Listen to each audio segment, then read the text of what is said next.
You're listening to A Catholic's Perspective with the Religious Hippie. That's me, the podcast all about being a young Catholic surviving in a secular world. Around here, we pray first, pop off second. Whether you're struggling, thriving, or somewhere in between, this podcast is for you. So grab an iced coffee and let's chat.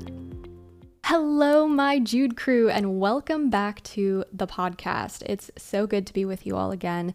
2 weeks ago, we chatted about, well, a lot of things actually, but we mostly dove into that really important question of whether or not it's okay to doubt your faith. And let me tell you, I got a ton of incredible feedback from you guys. I'm so glad you guys enjoyed it and that it resonated with so many of you. If you haven't listened to it yet, seriously, go back and give that episode a listen. I think you're going to find a lot of great information in there and find a lot of comfort there if that is a question you are struggling with. But today's topic doesn't have really anything to do with last week's topic. Well, you know what? Actually, there could be some parallels drawn between the two, I'm sure. But for the most part, there's no real correlation between the topics today, and that's because today's topic is about spiritual warfare and mental health. Dun dun dun. It's so crazy how taboo this topic can be, and whether we realize it or not, spiritual warfare and mental health do go hand in hand, and I want to address some of the misconceptions, how you can protect yourself and even fight back. So this is going to be like a deep dive, and we're going to navigate it together with grace, a little bit of sass, because you guys know me, sassy queen, because you know what, that's just how we roll, you know? It made me cringe a little bit on the inside, and hopefully it didn't make you guys cringe, but yeah. Anyways, before we jump in, a little disclaimer, my loves. I am not a doctor. Shocker. College dropout, so, you know. And I'm also not a therapist or an exorcist. I am simply a Catholic woman who deeply loves the faith, and you know what, probably like many of you, I've seen firsthand how challenging life can be, both spiritually and mentally. So my goal here is to share information rooted in Catholic teaching and experience, of course, to just better help us understand these topics better. But please do not take this as specific medical advice. Your beautiful brain and soul deserves professional care when needed. So always seek a professional for personalized guidance when it comes to these things. I just have to throw that in there so I don't get sued. You guys know how it goes. Okay, let's start with mental health, because it's something that often gets misunderstood even within our own, vibrant Catholic communities. Because sometimes there's this idea that if you're struggling with anxiety, depression, or just other mental health challenges, that it must be a sign of spiritual weakness, lack of faith, you're not praying enough, or maybe you offended God, so now he's punishing you with depression or something. And I want to tell you right here, right now, with all the love in my heart, it's just not true. It's a harmful, un-Catholic, and frankly unloving myth that needs to be abolished, in my opinion. Our church, in her profound wisdom, teaches us that we are whole persons, so body, mind, and soul. We are wonderfully and fearfully made in the image and likeness of God. We're a divine masterpiece, you guys. And just like our bodies can get sick, common cold, broken bones, maybe even a chronic illness, our minds can experience illness too. And mental health conditions are real, diagnosable medical conditions, often with like biological, neurological, and sometimes even genetic components. So they are not a choice and they are not a sin, at least not in and of themselves. So repeat after me. My mental illness is not a sin. Hopefully you guys repeated it back, otherwise that'd be really awkward. So just think of it this way. If you break your leg, you wouldn't just pray for it to heal, okay? You wouldn't just like sit around and be like, oh wow, I hope my leg heals sometime soon. Prayer is great, okay? Prayer is essential, wonderful, powerful, it's great. But you would also go to the doctor, get a cast, maybe some physical therapy, some pain meds. Mental health is no different, you guys. We need to approach it with the same compassion, understanding, and willingness to seek professional, ethical help that we would for other physical ailments. It's really about just being responsible stewards of the beautiful temples God have given us, which is our bodies. So just keep that in mind, and let's dive into some shocking statistics that really paint a picture of how prevalent these struggles are. Did you know that nearly 1 in 5 American adults will have a diagnosable mental health condition in any given year. That's a huge number, guys. I mean, it's so many people around us, maybe you or someone you know or someone you love. There's so many people out there navigating this, and that's so heartbreaking. And then get this, 46% of Americans will meet the criteria for a diagnosable mental health condition at some point in their lives. That's half of us almost. Let that sink in. It's not just some rare, obscure issue. This is a common human experience in a fallen world. And anxiety disorders are incredibly common. I think this was the one that I struggled with the most when I was a teenager. This disorder affects about 42.5 million adults in the United States. That is just so many. That is so sad. And major depression affects over 22.5 million adults. And it's just such a loss of joy. And sadly, suicidal thoughts are a reality for over 13 million adults in the US. That's just so crazy to think about. And I still have my own mental health challenges. I don't know, guys. I don't often speak of them because I find that if I publicly talk about them before I've healed from them, it actually makes it worse somehow. It's like I'm no longer healing in private and on my own time. Instead, there's like expectations put on me by people in public. I don't know how to explain that. So, but there's just a sacredness in that private healing, but we'll see as time goes on if I'll open up more about those struggles. You guys already know the gist of it. I struggled with anxiety, depression, self-harm for about 8 years before returning to Catholicism. And after 8 years of that, it takes a bit to heal, to relearn, to grow. So it's a journey, not a sprint, to say the least, because I'm feeling that, I'm feeling the journey.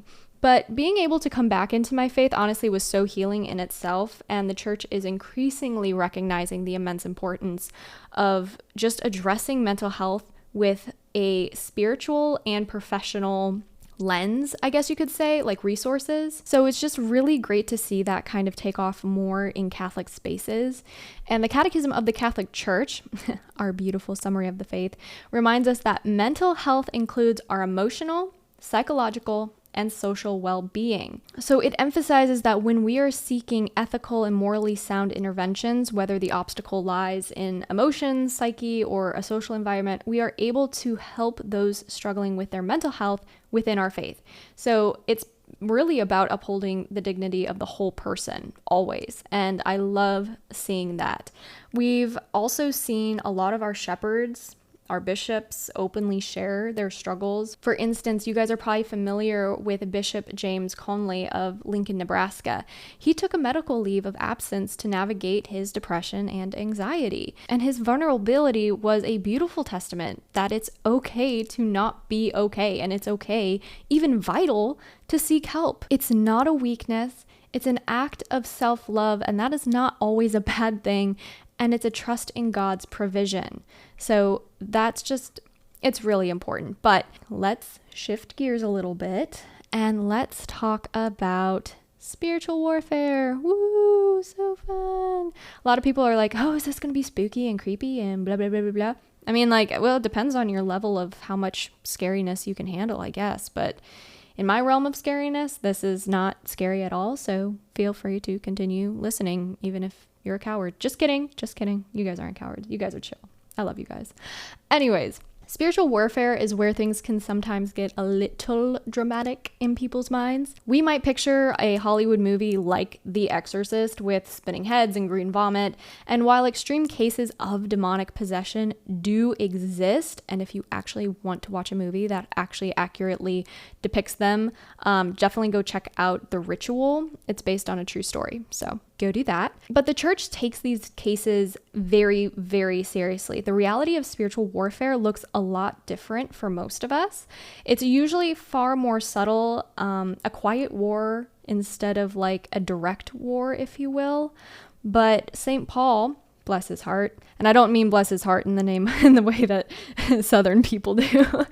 He tells us in Ephesians 6:12, For our struggle is not against flesh and blood, but against the rulers, against the authorities, against the powers of this dark world, and against the spiritual forces of evil in the heavenly realms. We have a real enemy, and he's like a prowling lion in the tall grass, just waiting to pounce on us. And so when we're going about our spiritual struggles, what does this struggle look like for most of us? Like I said, it's often more subtle. It's more like persistent temptations that whisper sweet nothings of sin, and the discouraging thoughts that try to steal our joy, the whispers of doubt that try to erode our trust in God's goodness, the despair that tries to convince us it's all pointless, and of course the pride that elevates self above God and neighbor. These insidious whispers try to steer us away from God and away from others, and if we aren't careful, we aren't discerning, we can so easily listen to Satan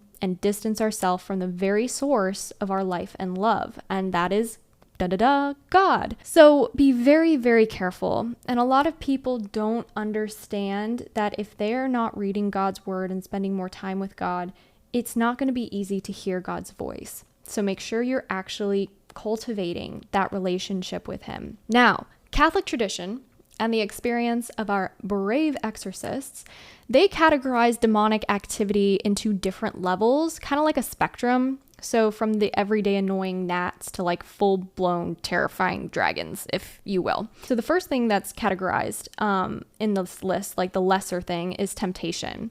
So this is the most common, I want to say, an ordinary form of spiritual warfare. The devil or his pesky minions, doesn't really matter, they're all the same, will try to entice us to sin, to choose evil over good, to doubt God's goodness or despair of his mercy. I think despairing of God's mercy is probably one of the most common temptations that I have heard from you guys, but also the experience of my own reversion and from people I've just talked to, friends and stuff. But either way, all of these thoughts that pop into our heads telling us to be lazy, to gossip, to get angry, to be selfish, to wallow in self-pity, it's important to remember that temptation in itself is not a sin. It only becomes a sin if we consent to it. We can swat those thoughts away like annoying flies, but we actually have to do that. Like, we have to go into the closet, get the fly swatter, and start actually putting in some arm work. You know what I mean? So it's not the easiest thing to do, but it's important that we don't actually act on it. So that's super important. The next thing, which is the next thing up, is obsession. So this is when evil spirits kind of harass a person with persistent, unwanted, honestly, often disturbing thoughts, images, or urges. So these thoughts can be incredibly intrusive and can feel like they're not your own thoughts. They're like a foreign invasion in your mental space. I've had this a lot. It's awful. They can cause a lot of anxiety. And if you have this type of thing, it probably feels like a broken record playing terrible things in your mind. And for the life of you, you just cannot turn it off. It's relentless. It's exhausting. It is overpowering. That would be demonic obsession. The next thing is demonic oppression. So this one involves external attacks, which often affect a person's physical health, relationship, or finances. It's a more intense form of harassment where the evil influence is felt more directly and it negatively impacts someone's life like a lot more. It's just kind of like this cloud of negativity, constant bad luck. Well, luck isn't a thing, but you guys know what I mean. Just making everything harder. So it's important to discern here if it's truly oppression or just difficult life circumstances, because life can be hard, it is enough on its own. But sometimes there's a clear diabolical element, and it would be good to contact a priest, especially one experienced in deliverance. So if you guys are experiencing oppression, it could look like having tons and tons and tons of car problems without a reason. I remember when I had my car, I got like 7 flat tires. No joke. Like every single time I got it repaired, it was like I had another flat tire the next day. And after I blessed my car, it went away. I stopped getting flat tires. So it can kind of look like that. And then the last and the top of the tier is full possession. So this is the rarest, despite what people think. This is the rarest and most severe form where a demon takes over a person's body and can control their actions or speech, mostly both. at the same time. This is what you see in the movies, but it's crucial to understand that it's incredibly rare, and the church has very strict criteria and a specific rite, solemn exorcism. Before anything is considered possession, the church requires a thorough investigation to rule out mental or medical illness, because remember, we are whole persons and we don't want to mistake a physical or mental ailment for something demonic, because that does not do the person a good service. That actually does them a disservice. So now we've kind of reached that point where we've gone over spiritual warfare and mental illness. Now it's kind of time to put them together. But I want to be very clear before we dive into this. Demonic influence is not mental illness, and mental illness is not demonic influence. Okay? Just putting that out there. You need to understand that. Sometimes, even today, within well-meaning Catholic circles, there has been a dangerous tendency to over-spiritualize mental health struggles. Basically, like I was talking about earlier, the idea that if you're depressed, it's because you don't pray enough, or if you have anxiety, it's a sign of weak faith, things of that that kind of thing. So it's just something that we need to keep in mind as we dive into how these two go together. But before that, really quick, I want to tell you guys about my Patreon. If you're enjoying this episode, if this vibe is resonating with you, then consider joining my behind the scenes community over on Patreon.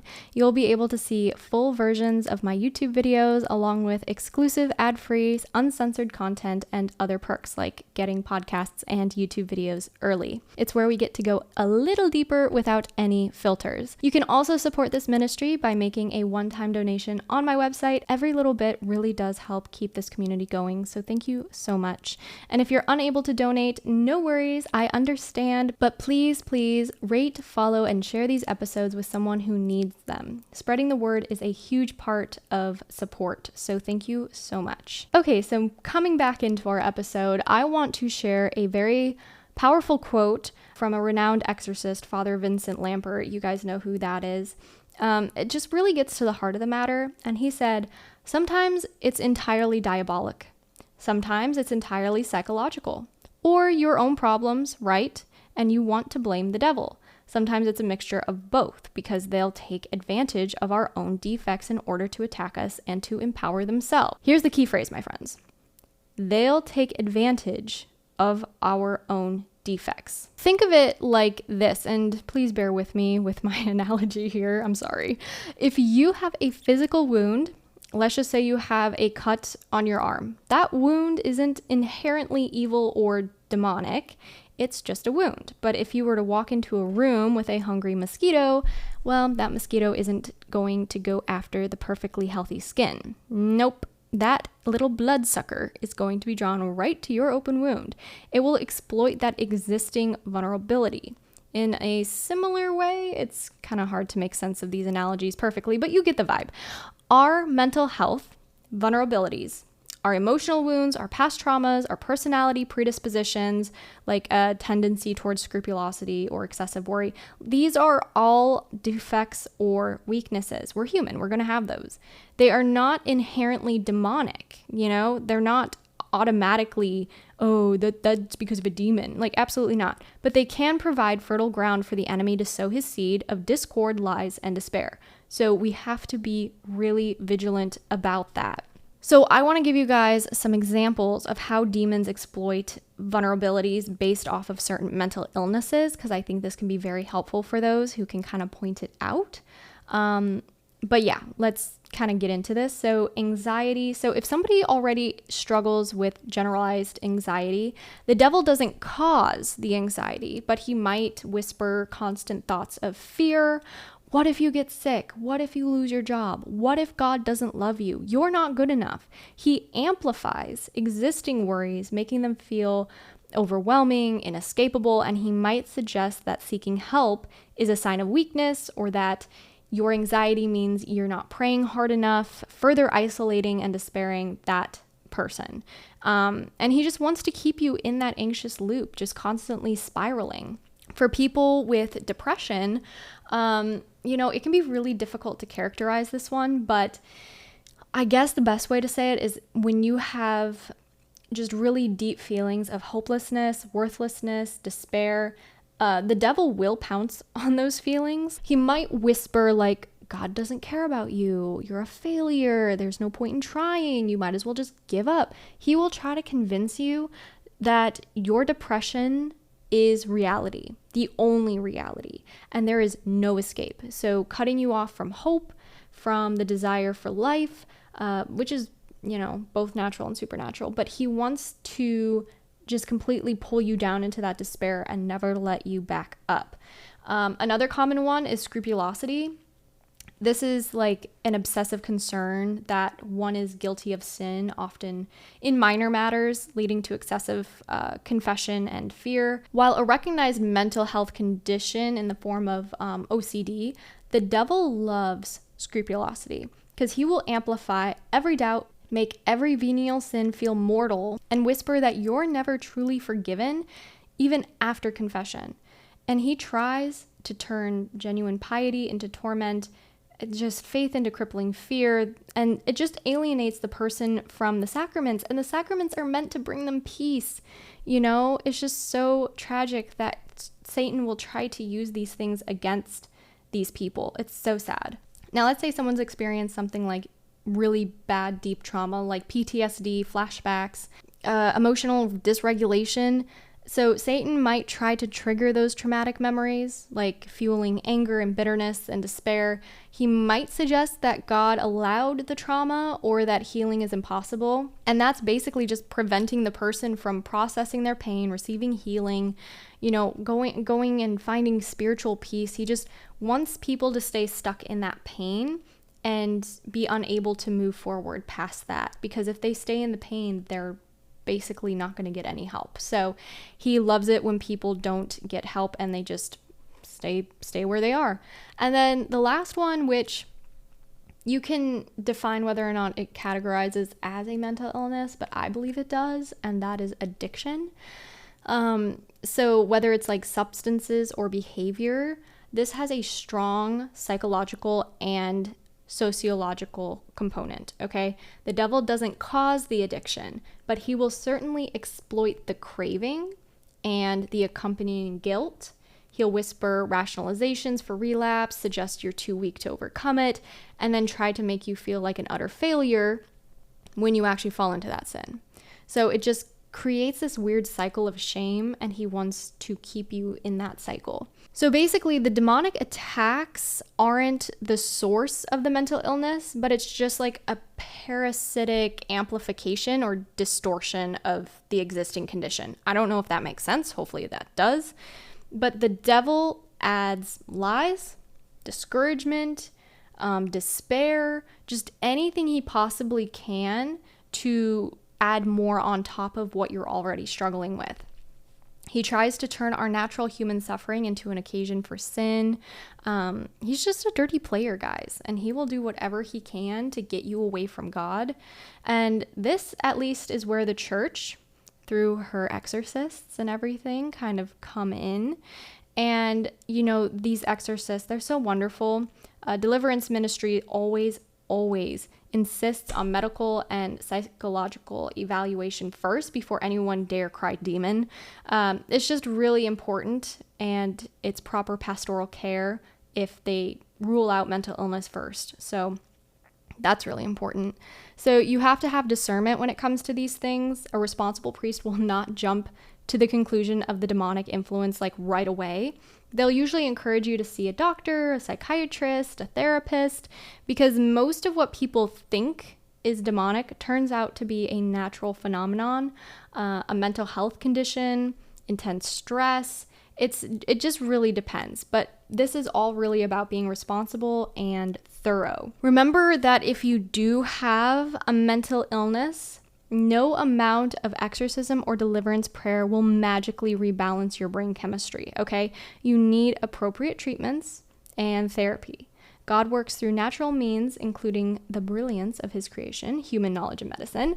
So it's important to understand that you are not going to go through a deliverance prayer session and then not have depression anymore. What is the solution here? What can we do? I think the solution is a both and approach, not an either or. So it's really about integrating the gifts of the faith and reason and grace and science all together to have a great outcome and to hopefully fight back if you are struggling with spiritual warfare and mental health. So if you have symptoms of a mental health condition, the first and most urgent step is to consult a qualified Catholic medical or Catholic mental health professional. They're going to be trained professionals who can provide tools and strategies, a safe space to process your experiences. God works through their hands and minds too, so just keep that in mind. Also, something that we need to take care of is our bodies. So take a look at your sleep schedule, your diet, and your exercise plan. Are you getting enough restful sleep? You need that for good mental well-being. It's not this luxury or anything. This is a necessity. Your brain needs sleep in order to heal, to recharge, and to repair. And then for food, what are you eating? Is it highly processed food that doesn't actually resemble food once it enters our stomachs? Because that is not going to fuel our body well. We need to fuel our body with things that will actually give us energy and will be good. That doesn't mean you can't have certain things in moderation, but it does mean that a majority of our food does need to be nutritious. And then of course, exercise is probably one of the most important things. It's a proven mood booster and stress reducer. So, we got to get those endorphins flowing. Even a walk in nature can do wonders. If you just go for a short walk, listen to a podcast, pray the rosary, that can do wonders for your mental health. We also need to learn to calm our minds and our bodies. And I think meditation and mindfulness and relaxation is very important. So you can do meditation on the rosary, or you can do Lectio Divina, but just center yourself in Christ and you will already feel yourself starting to relax. It's a beautiful gift. Also, something that goes hand in hand with this is boundaries. You need to know your limits. Being able to say no when necessary is super important. Make sure you're making time to rest, to do soul-nourishing activities. That's not selfish. It's really essential for your mental and spiritual health. You can't pour from an empty cup. You know what I mean? And then the last thing I would suggest is just identify your thoughts. You might have to write this down in a journal in order to start identifying it. It can be a little bit difficult to do, but just learn to differentiate between your thoughts and the thoughts that might be influenced by your mental health condition or from the enemy. A good Catholic therapist or confessor can help with this. And often, the devil whispers lies about our spirituality. He'll whisper lies that try to separate us from God and others. So just be aware of that. And something else I want to say here before we move on to more of the spiritual practices to, help with this is do not identify with your illness. Remember, I have depression, not I am depressed. Your illness is not who you are. If you had cancer, you wouldn't say, I am cancer. You have an illness, and that illness is not a part of who you are as a person. You are a beloved child of God. So just remember that, and don't identify with your illness. You have something. You aren't that thing, though. Okay, so integrating more spiritual practices, you really do have to deepen your relationship with God in a lot of ways. Maybe you already have, that's totally fine. But these are some more things that obviously will help. First thing, frequent confession. Frequent confession is so important. Satan hates a clean soul. So fervent reception of the Eucharist and frequent confession, those are going to be your top two. And it's just non-negotiable, you got to do those things. Prayer, daily prayer, be consistent, especially the rosary. Our Lady is a fierce warrior. She will step on the head of Satan for you. And prayers of protection, like the St. Michael prayer and also your guardian angel, they're all going to be very helpful. The next thing I feel like is going to be the most helpful outside of the sacraments, and that's fasting. This is an act of self-mastery and spiritual discipline. If you are struggling with an eating disorder like anorexia, you absolutely do not need to fast from food.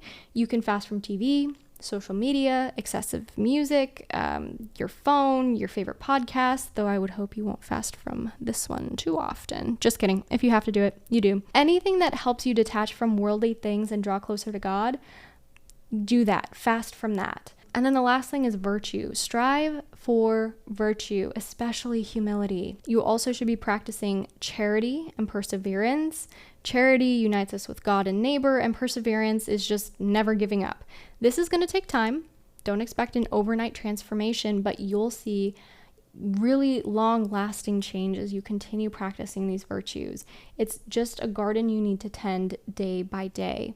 And if, after all of this, and you've gone through the medical and psychological evaluation, and after diligently pursuing these things, if there is still inexplicable manifestations that truly suggest a demonic influence, then and only then would a responsible priest typically consider more formal spiritual interventions. Some priests are just trained to recognize demonic influence and can sniff it out a mile away, but many do not, and so it's best to go through the discernment process first, unless it's really obvious. And I'm talking like, you grew up in a haunted house like I did type of situation, being pushed downstairs, night terrors, shadow figures, etc. That's a whole other level though, a whole other podcast episode. Anyway, so yeah, if it's not that obvious, best to rule out mental health first and any physical health situations. But now I know that a lot of people are going to ask, how do I discern what is what, right? When to suspect when it's spiritual or mental health or both. So here are some practical tips on, how you can discern what is what. You should suspect a mental health issue if you have persistent distress. So you've been feeling down, anxious, irritable, overwhelmed for like a really long time. It's impacting your daily life, relationships, work. So it's more than just a bad day, okay? It's like consistent bad days for a while. The next one is change in behavior. So if you have significant changes in sleep patterns, appetite, energy levels, interest in your activities, you're not feeling like yourself, that's something to look into for mental illness too. Another thing is intrusive thoughts and feelings. So these are like thoughts or feelings that are difficult to control. They can kind of cause you distress. They seem out of proportion to reality. They just keep popping up and tormenting you. You can't escape them. That's another sign. The other one is physical symptoms, headaches, stomach issues, fatigue, other physical complaints that don't have a clear medical explanation. Our bodies can sometimes just manifest our mental struggles, and we have to get that looked at. And then family history, because mental health conditions can have genetic components. So if it runs in your family, it's worth being aware of. However, on the other side of things, it's probably demonic and these are more extreme but important indicators, so just keep that in mind. If you have intense temptations to despair, blasphemy, things of that nature, especially if it's persistent and unwanted. So I guess the defining characteristic is that these thoughts are unwanted, okay? They're deeply distressing and they're actively resisted by the individual. If someone is intentionally consenting to blasphemous thoughts, that's a different matter of sin. And we'll maybe do a podcast about intentionality and stuff later. But if they are horrified by these thoughts and they're fighting against the thoughts with all their might, it often points to spiritual attack, and maybe it's exploiting their psychological vulnerability.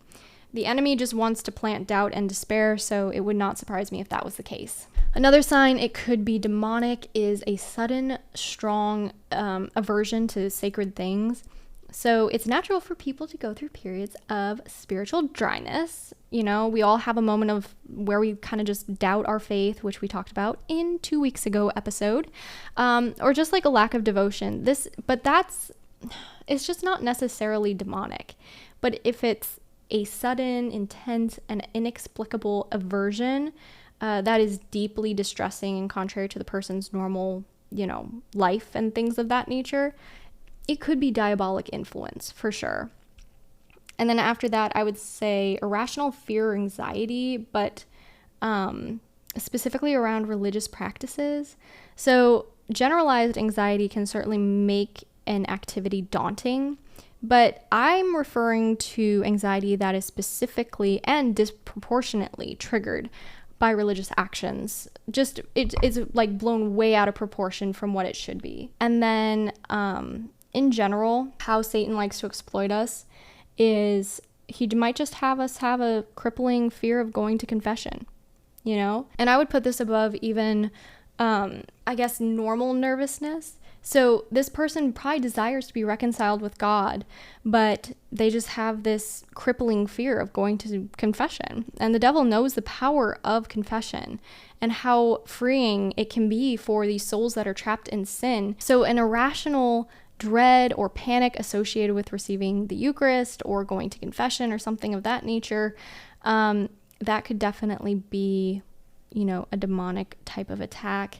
Basically, the fear is irrational, highly specific to religious acts, and disproportionate to the actual practice itself. It's not like a general reluctance, like, oh, I don't want to do it. It's an overwhelming internal barrier, I guess is the best way I can describe it. So it just kind of comes out of nowhere, trying to prevent a person from accessing the sacraments or praying or something of that nature. So that's a tactic of spiritual oppression to look out for. But I want to say that, you know, everyone experiences spiritual attacks differently, so I just can't be super specific, but you get the idea.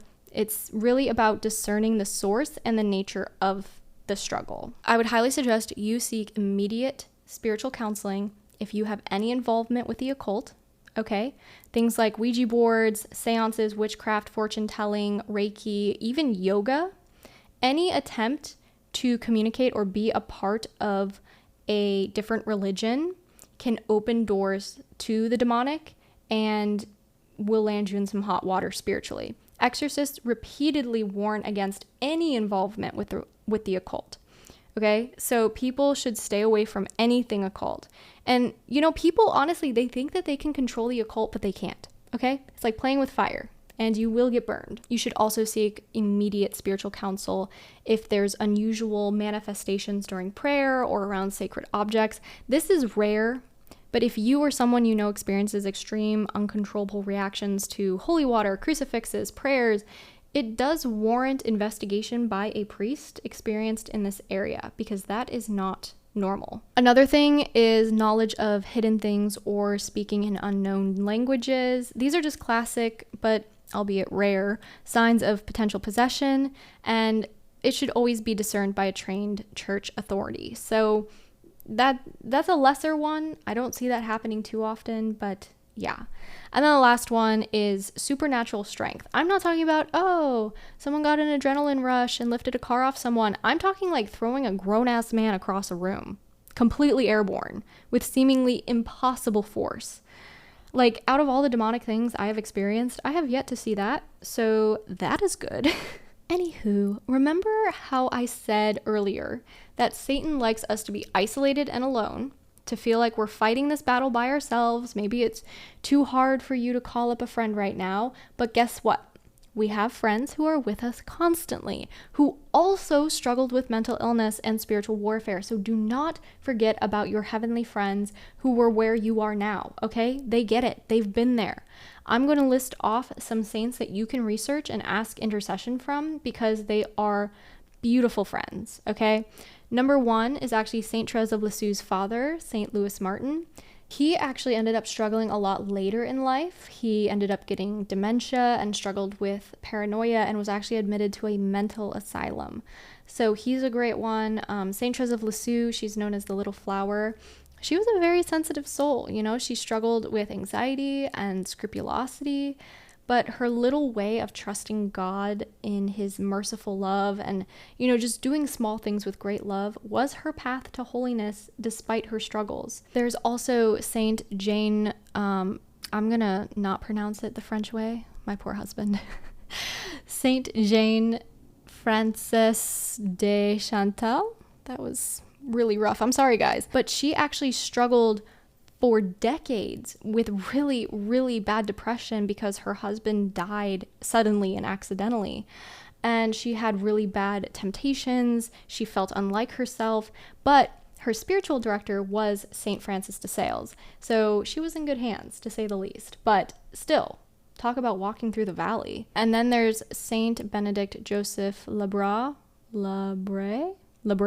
Many believe that he struggled with schizophrenia, but there isn't a specific document saying that. And he decided to be homeless, and he had really bad internal struggles, but he still lived a life of intense prayer and holiness. And so he's another great one. I think he's lesser known though.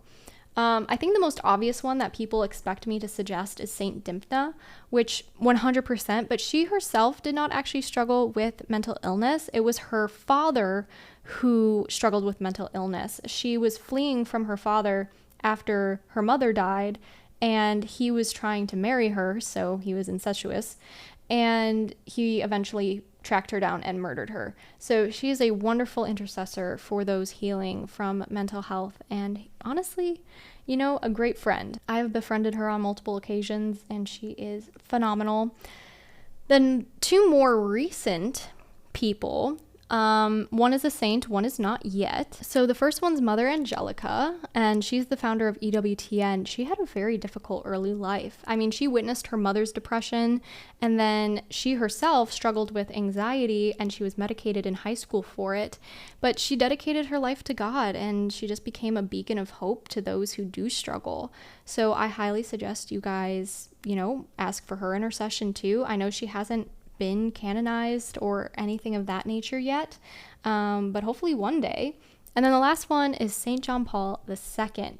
So he famously encouraged us to be not afraid, but he experienced many losses. He lost his siblings, he lost his father to a heart attack. He was actually the one who found his father. And he just went through a lot of difficult circumstances, including a very, very long and physical decline.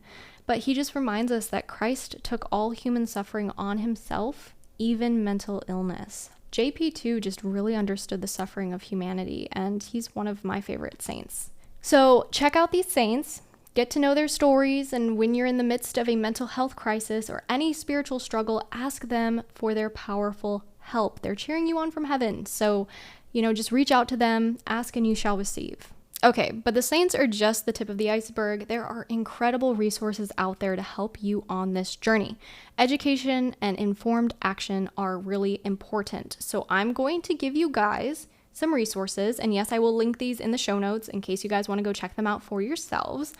But I think these are going to be very helpful for you because they were very, very helpful for me when I was going through these mental health struggles.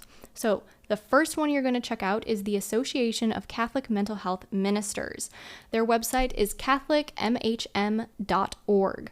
So this is an amazing resource. They aim to bring mental health ministry to every parish and every community. They offer training, webinars, resources for individuals and families and parishes. They emphasize both spiritual accompaniment and the vital value of professional mental health care. So they even have a monthly day of prayer for mental health. Seriously, go check them out. They are great. The next one is the St. Michael Center for Spiritual Warfare and Exorcism. I believe they have an app. It's called the Exorcism app, but you could go to catholicexorcism.org. And this is a great resource for understanding spiritual warfare from a Catholic perspective with a focus on deliverance and exorcism ministry. So they have really, really helpful readings, and it can really help you just further discern your situation and what you're dealing with. And then the last website, I guess, I'm going to share with you guys is Catholic Therapists. It's just catholictherapist.com.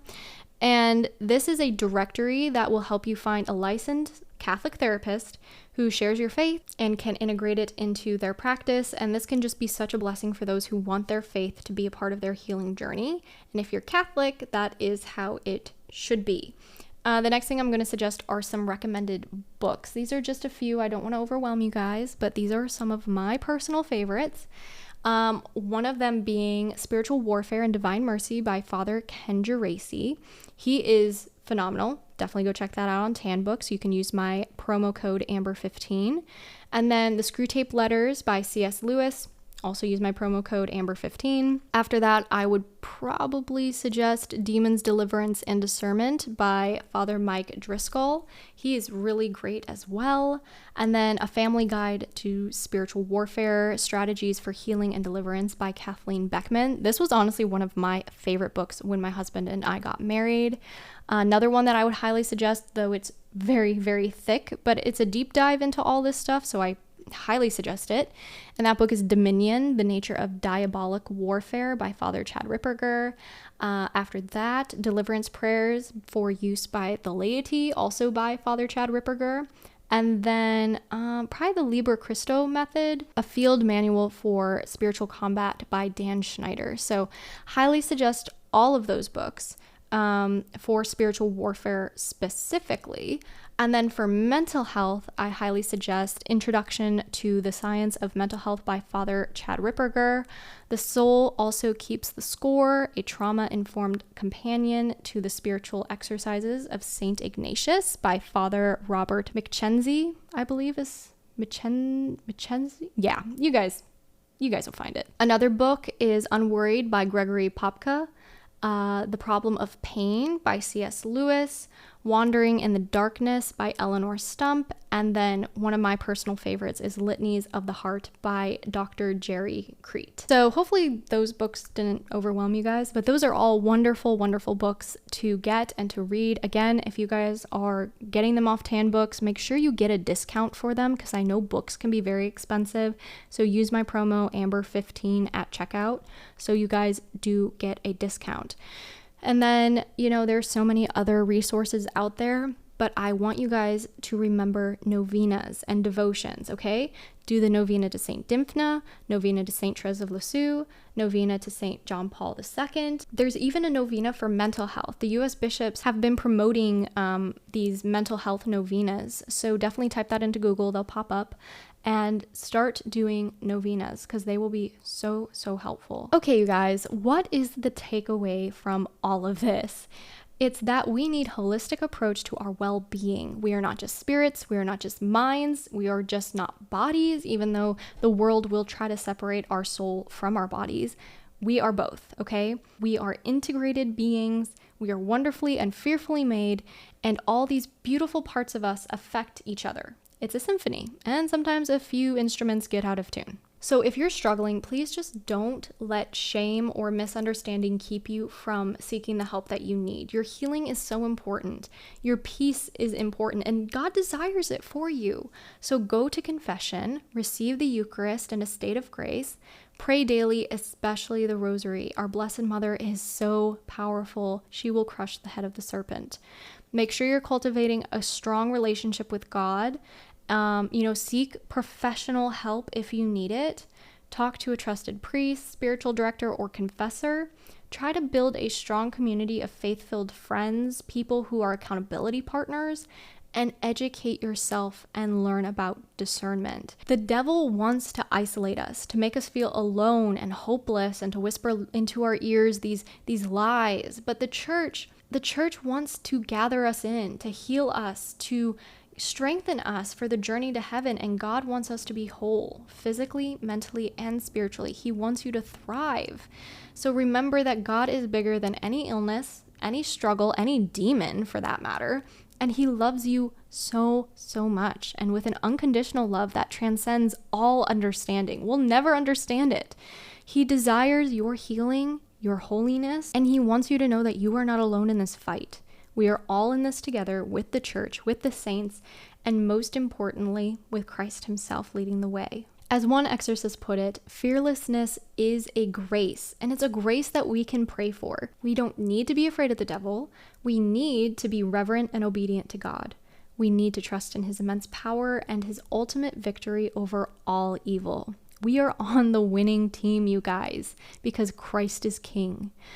I want this podcast to be encouraging and inspiring to you guys, so I want to hear from you, my Jude crew. What problems are you going through? Are you in need of encouragement? Do you have a burning question? Just email me at askthereligioushippie@gmail.com and put podcast in the subject line. But please state whether or not you'd like to remain anonymous, or you can just give me a fake name, whatever works for you. But I want this podcast to bring us closer together and handle these struggles as a community. We're in this together, hand in hand, heart to heart, and always with Christ at the center. Thanks so much for tuning in, you guys. Don't forget to rate, share, and follow me over on my YouTube channel at The Religious Hippie and on my Instagram at The Religious Hippie. Talk to you guys next time. This podcast is produced by Amber Rose and is distributed by Metacortex Publishing. This podcast is copyright by The Religious Hippie. Any previously trademarked or copyrighted content is used by permission. Information and opinions in this podcast should not be construed as medical advice. Be sure to visit the official website of The Religious Hippie at thereligioushippie.com or find me on social media for other unique content. Thank you.